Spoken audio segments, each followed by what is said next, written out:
This bill allows unlimited pay-by-the-hour political operatives to collect and turn in an unlimited number of ballots in unmanned drop boxes 24/7 for weeks preceding an election. My amendment strikes the provision that requires states to allow unlimited ballot harvesters that are paid or that are operatives of a political campaign, a political party, or a political committee.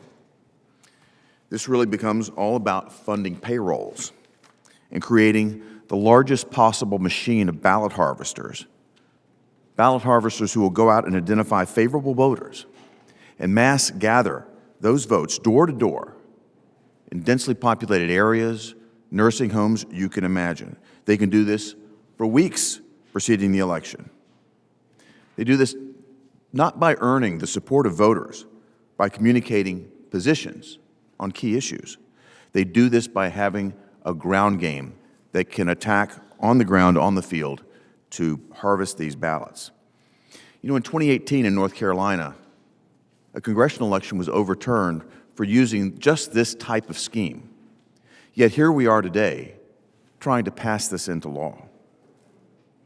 What we're talking about, a system in which elections are all about mass harvesting of ballots by people who have a strongly vested interest in the outcome, it's obviously susceptible to fraud and to corruption.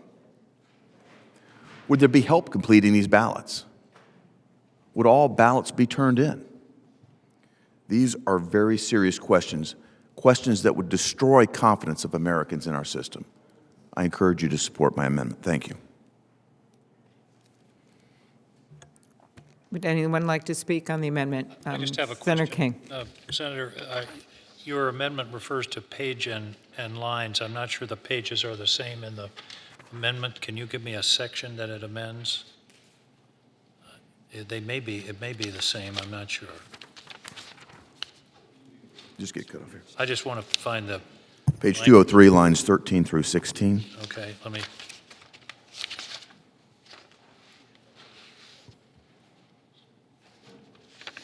Yeah, see I'm working off the manager's amendment that's different. Does somebody know the section we're talking about here? Is it working to the wrong? Just a second, Senator King. He's not looking at. The question is Hagerty 14, what section it amends? Right. Page 203, 13. Well, I think all of our amendments are based on the base bill, which is what the markup was supposed to be on. Yeah, Angus, if you could pull up S1, not the substitute. I've got it. Thank you. Okay. Okay. While Senator King is looking at that, I'll just respond here. I know a lot of my Republican colleagues refer to the practice of helping voters returning their ballots as harvesting, but helping voters to return their ballots, to me, having seen seniors in assisted livings and the like, people with disabilities, is a form of civic participation in which Americans help each other exercise the right to vote and make their voices heard. This amendment would restrict who can help voters return a completed sealed ballot, prohibiting anyone who has worked for or even volunteered on a political campaign in the past year. It also prevents anyone paid to perform ballot collection and allows states to limit the number of ballots a person can return. But 36 states, about 70% of the states, already allow someone other than a voter to return a ballot, including states like North Dakota and Montana, and only 10 of the states limit in any way who can help a voter return a ballot.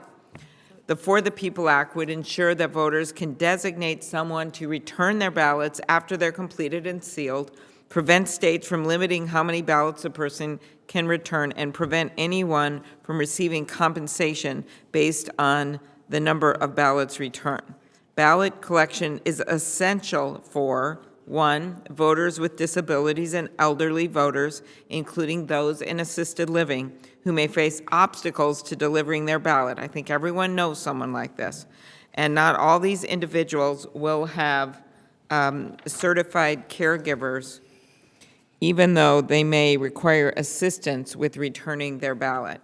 Native American voters residing on reservations who have limited mail access and may be far away from polling locations, post offices, or election offices. Many of us know the long distances that many of these voters have to travel. Communities of color who may rely on community organizations to help them return their ballots. In 2020, the Ninth Circuit Court of Appeals struck down Arizona's ban on third-party ballot return, holding that it was enacted with discriminatory intent and had a discriminatory impact on minority populations in violation of Section 2 of the Voting Rights Act and the 15th Amendment. I would note my colleagues usually point to voter fraud. As we've already discussed several times, this is exceedingly rare.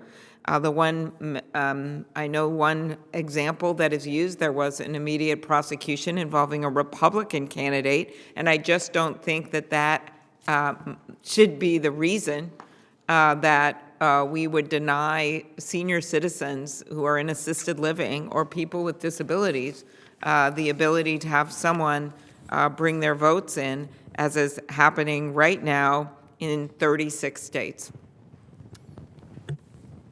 Madam Chair, this amendment does not deny that right.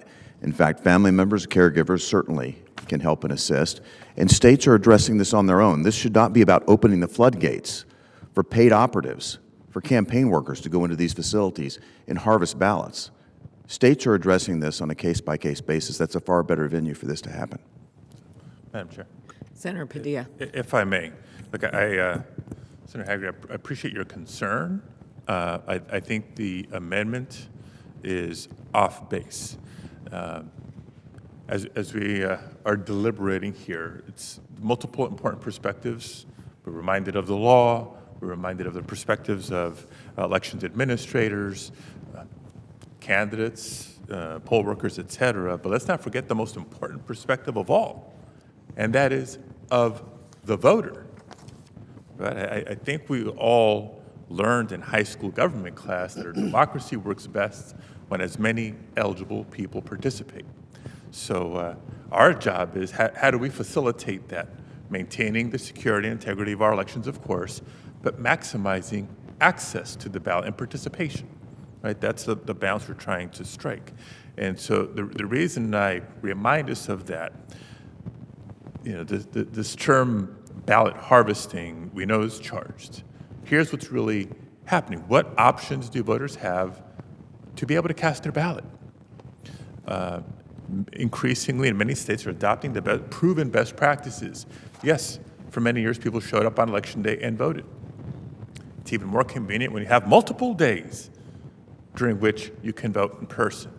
Once upon a time, it was excuse needed, in many states now, no excuse needed, to be able to vote by mail and return your ballot by mail. Some states offer return postage paid for that ballot. All these things that we can do to increase access to participation with the proper protections to maintain the security and integrity of the election. In California, we did them all, right? So you can vote early in person. You have flexibility of where you can go vote. You can vote by mail. If after all that, you can even deliver your ballot to a drop box if you weren't sure the post office would get your ballot back on time. If after all that, an individual voter chose to have someone assist them in returning their ballot, should that not be the prerogative of the voter to decide for themselves who they trust to help return the ballot? Maybe it is a family member. Maybe it's a neighbor. What if you live alone? You know, as long as the voter is empowered to decide for themselves, most states that allow for this do have a requirement, as we do in California, that the person assisting the voter also has to sign the envelope of that return vote by mail ballot, along with the relationship to the voter. Is it a friend? Is it a neighbor? Is it a co-worker? And whoever it is. So this collection of ballot and assisting voters in returning their ballot, if that is their choice, is something that needs to be protected, in my opinion, because that's how we should empower voters and help them participate. Madam Chairwoman, could I ask? Go ahead, Senator Blunt, and then Senator King. Senator, the California law sounds like you've done specific things to try to ensure that that person that's given the ballot to transmit or to drop in the mail or whatever is identified. Does this bill do anything similar to that? Well, when there's limitations on who the voter can choose to help them return their ballot, then that's imposing on the voter, in my opinion. But in California, do you impose on the voter when you make the? No, in California, we actually empower the voter to decide for themselves if they choose, if they decide they need assistance in returning their ballot, they choose for themselves who they trust to help them return their ballot. And didn't you say that person has to be identified as part of the process? Yes. But this bill doesn't require that kind of identification, correct? But when you're putting limitations on who it is that can assist the voter in returning their ballot. No, what I'm asking, maybe I'm not being clear here, this doesn't do anything like the California law that says a person that is given that ballot has to identify who they are. Correct, but the author of the amendment is suggesting that, well, we don't want campaign volunteers assisting voters in returning their ballot. What I'm suggesting is let the voter decide for themselves who they choose and who they trust to help them return their ballot. And Senator Klobuchar, when you mentioned 37 states allowed some kind of ballot collection, was Minnesota one of those? I will have to check, but I just, whether we do it or not, I Well, would- I did check. Okay, and that's, Senator Blunt, the point is, our state has the highest voter turnout in the country. Well, and I they- love our voting laws. There's always ways to make things better. So I don't have a problem with it. I don't think we do have it. Well, I'm gonna but have it an doesn't, I amendment. don't have a problem with it. I'm going to have an amendment later that limits the picking up and returning of ballots to 3 ballots, which would solve many of the concerns of somebody that has to have someone do that for them. And that would happen to be the Minnesota law, is a maximum of 3 ballots could be picked up by any individual. And I'd be glad to see the California provision also that person would have to indicate somewhere on that ballot who they were that picked up the ballot. But that's not my amendment. My amendment would just limit it Yeah. to 3, though I intend to support Senator Hagerty's amendment when it's Okay. voted on. Senator King.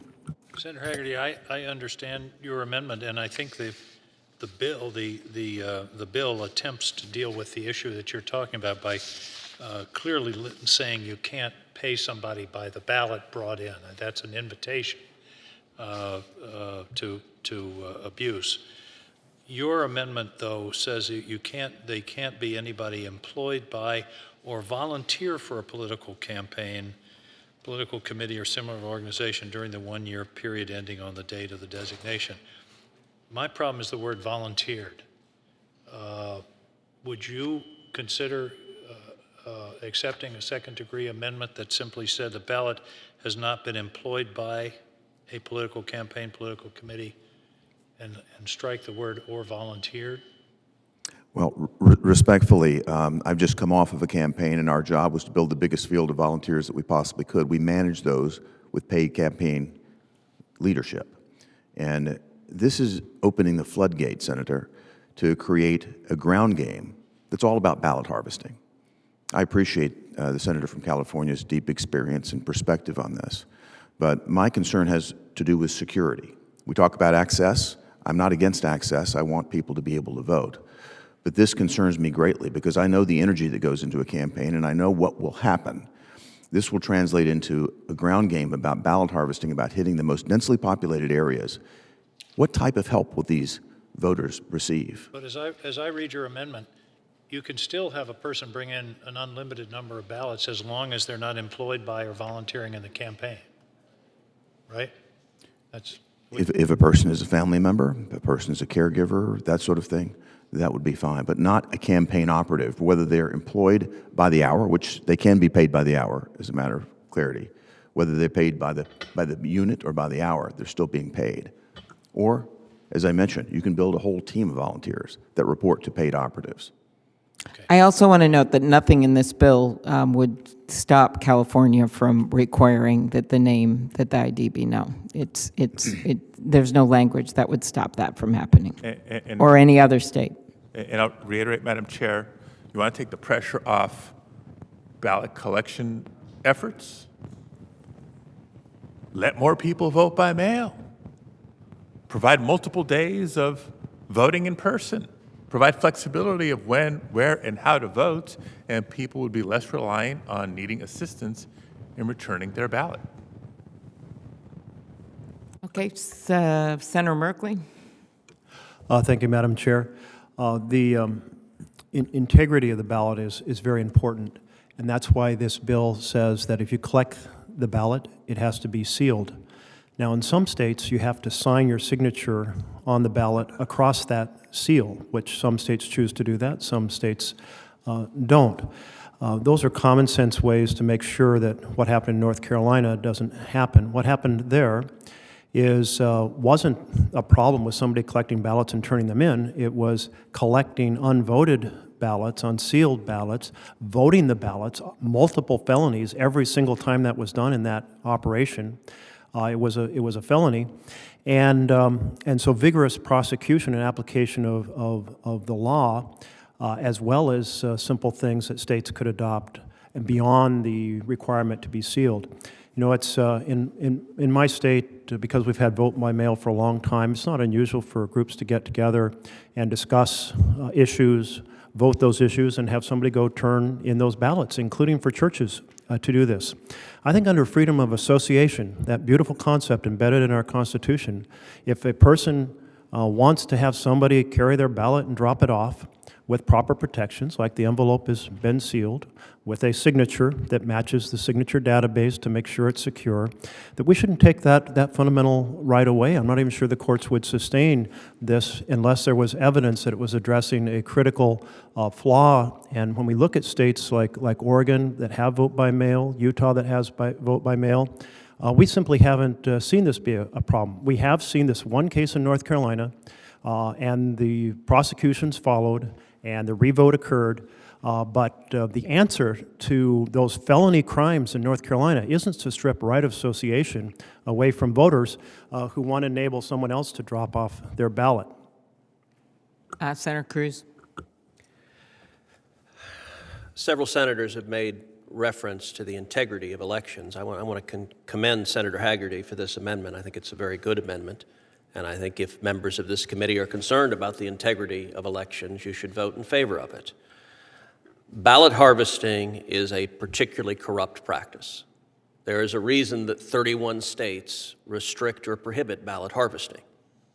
Experience has shown that when paid operatives for a political party go and handle the ballots of other people, that it invites fraud.